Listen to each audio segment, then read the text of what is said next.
Welcome back to graduation study. आज हम discuss करेंगे BSc fourth year botany mycology and plant pathology की unit 2 जो कि है यूनिट 2 देखेंगे कवक विज्ञान में मैस्टिगोमाइकोटीना और जाइगोमाइकोटीना के बारे में।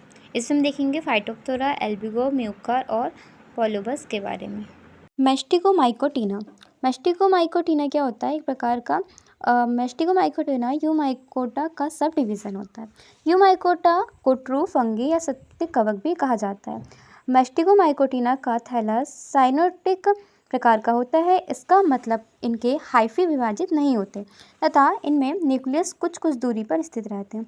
इसे सामान्यतः ज़ूस्पोरिक फंगी के नाम से भी जाना जाता है। यह हमारे लिए इंपॉर्टेंट क्वेश्चन है मल्टीपल क्वेश्चन के रूप में। इसके हम लक्षण देखें तो इसका थैलस ज़्यादातर साइनोसिटिक तथा यूकार्पिक होते हैं। इसका मतलब यह बीच बीच में विभाजित नहीं रहता है। इसकी कोशिका भित्ति सेल्यूलोज की बनी होती है। इनमें काइटिन अनुपस्थित होती है। यह सामान्यतः ज़ूस्पोरिक फंगी के रूप में जाना जाता है। मैस्टिगोमाइकोटीना ज़्यादातर जलीय होते हैं जबकि इनके दूसरे समूह मुख्य रूप से स्थलीय होते हैं। स्थलीय होने के बाद भी इनमें गतिशील ज़ूस्पोर बन जाते हैं जब भी पानी उपस्थित होता है। इनमें मुख्यतः 3 प्रकार के ज़ूस्पोर्स पाए जाते हैं। पहला है लैटरली बाइफ्लैजिलेट, दूसरा पोस्टरली यूनिफ्लैजिलेट एंड एंटेरियरली यूनिफ्लैजिलेट। इनमें अलैंगिक प्रजनन स्पोरेंजिया में उत्पन्न होने वाले ज़ूस्पोर्स के द्वारा होता है। यह स्पोर्स स्पोरेंजियोस्पोर मोटाइल और नॉन मोटाइल प्रकार के होते हैं। ये ज़ूस्पोर फ्लैजिलेट होते हैं अतः यह स्वयं गति कर सकते हैं। इनमें लैंगिक जनन युग्मकों के द्वारा होता है। यह मृतोपजीवी या परजीवी रूप में पाए जाते हैं। इसमें जो नेक्स्ट वर्ग है उसके बारे में डिस्कस करेंगे जो है फाइटोप्थोरा।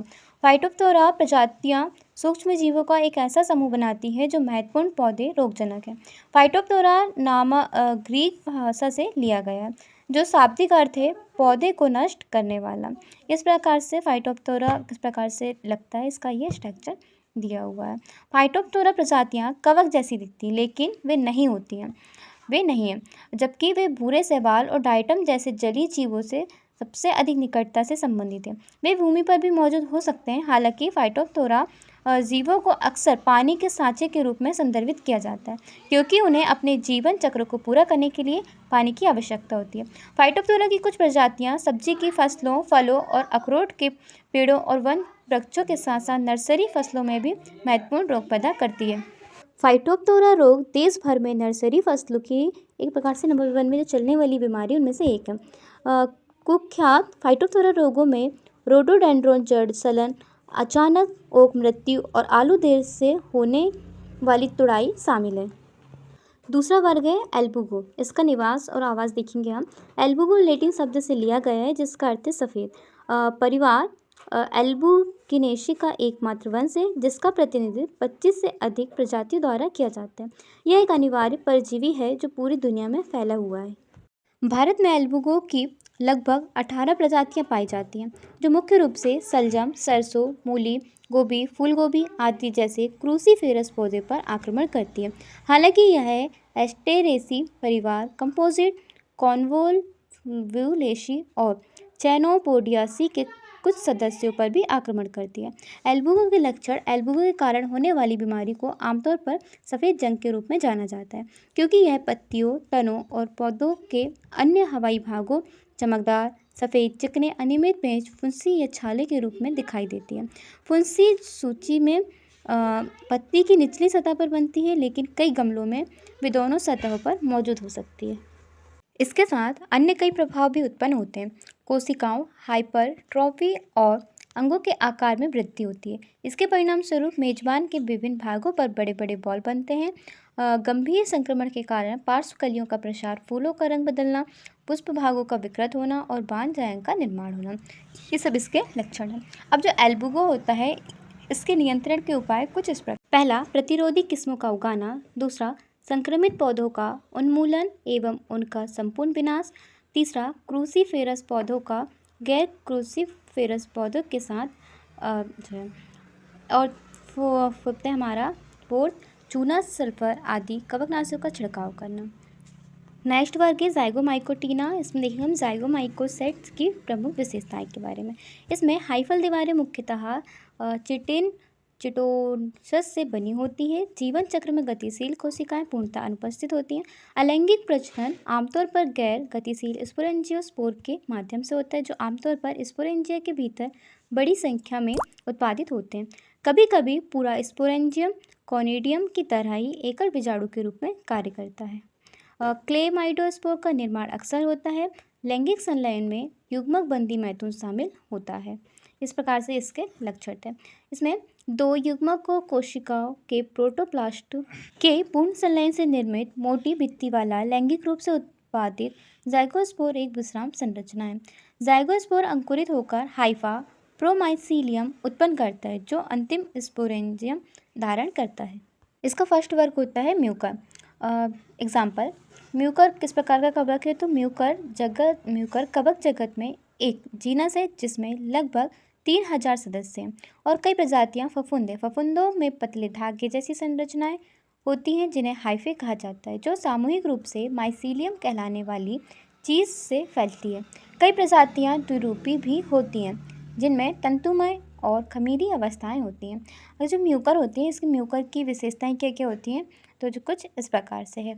म्यूकर कॉलोनियों का रंग आमतौर पर सफ़ेद या बेज होता है, जो उम्र बढ़ने के साथ भूरे से भूरे रंग का हो जाता है।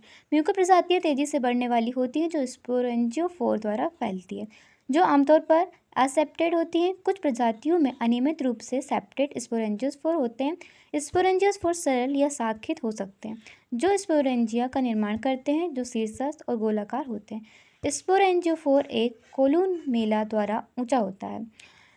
अब क्वेश्चन आता है कि ऐसे म्यूकर जो होता है वो कहाँ पर पाया जाता है? तो म्यूकर कवक सर्वव्यापी है, जो चरम वातावरण में पाए जा सकते हैं। उदाहरण के लिए म्यूकर इंडिकस और म्यूकर रेमोसिस्मसम जैसी कुछ प्रजातियां ऊष्मा सहनशील होती हैं, जो उच्च तापमान और अन्य कठोर परिस्थितियों में जीवित रहती है। म्यूकर मृत पौधों की सामग्री, मिट्टी, गोबर और पशु ऊतक जैसे कि पाचन तंत्र पर भी आम है। म्यूकर की कुछ विशेषताएं इस प्रकार हैं। म्यूकर को ब्लैक या ब्रेड मोल्ड भी कहा जाता है। यह जाइगोमाइसेट्स वर्ग से संबंधित है।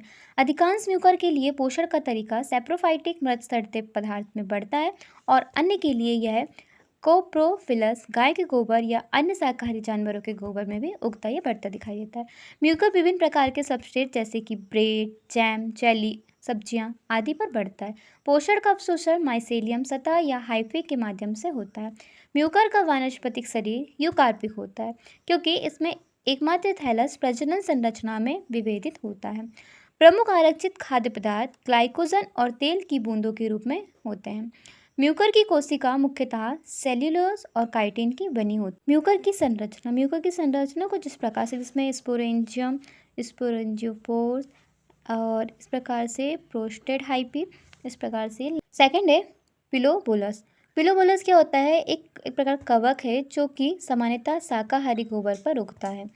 ये पिलोबोलस का एक प्रकार से ये स्ट्रक्चर होता है। जो पिलोबोलस होता है, इसका जो वैज्ञानिक वर्गीकरण कुछ इस प्रकार से है। ये इसका कार्यक्षेत्र यूकेरियोट है। इसका जो विभाजन कौन से जगत का है? कवक जगत का। इसका विभाजन क्या है? म्यूकोरोमाइकोटा का। और कक्षा इसकी क्लास जाएगी म्यूकोरोमाइसेट, और म्यूकोरियल्स इसकी क्या जाएगी? फैमिली जाएगी पिलोबोलेसी। इसमें जो हिंदी ट्रांसलेटर से कारण थोड़ी सी मिस्टेक है। नेक्स्ट पॉइंट देखेंगे।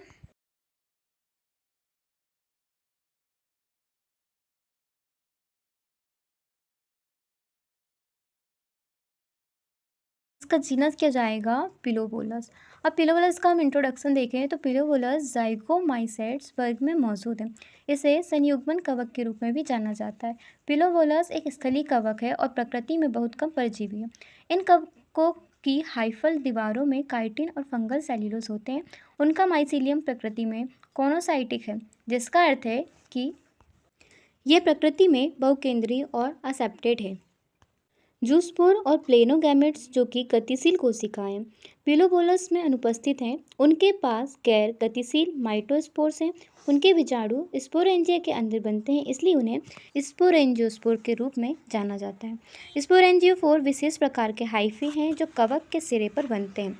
युग्मक मैथुन वह माध्यम है जिसके द्वारा उनमें यौन प्रजनन होता है। इसे संयुग्मन के रूप में भी जाना जाता है। इस वजह से उन्हें संयुग्मी कवक के रूप में भी जाना जाता है। उनमें बहुकेंद्रक युग्मक मौजूद होते हैं और उन्हें कोइनोगैमेट्स के रूप में भी जाना जाता है। जाइगोस्पोर आराम करने वाले द्विगुणित बीजाणु होते हैं जो यौन प्रजनन में उत्पन्न होते हैं। फिलोबोलस जाइगोस्पोर का उत्पादन करते हैं, इसलिए उन्हें जाइगोमाइसेट्स कहा जाता है। जाइगोस्पोर oospore से अलग होते हैं क्योंकि जाइगोस्पोर के निर्माण के लिए एक अलग भोजनयुक्त गैर गतिशील और बड़ा मादा युग्मक उत्पन्न नहीं होता है। अर्धसूत्री विभाजन का स्थान जाइगोस्पोर है। यह जाइगोस्पोर सीधे माइसीलियम को जन्म नहीं देता है। वे जर्म स्पोरेंजियम का उत्पादन करते हैं और जाइगोस्पोरेंजियम के रूप में जाने जाते हैं। जर्म स्पोरेंजियम अर्धसूत्री विभाजन बनाता है जिसे पाचन तंत्र के समीप जर्म स्पोर कहा जाता है। यह इस जर्म स्पोर का उत्पादन करता है।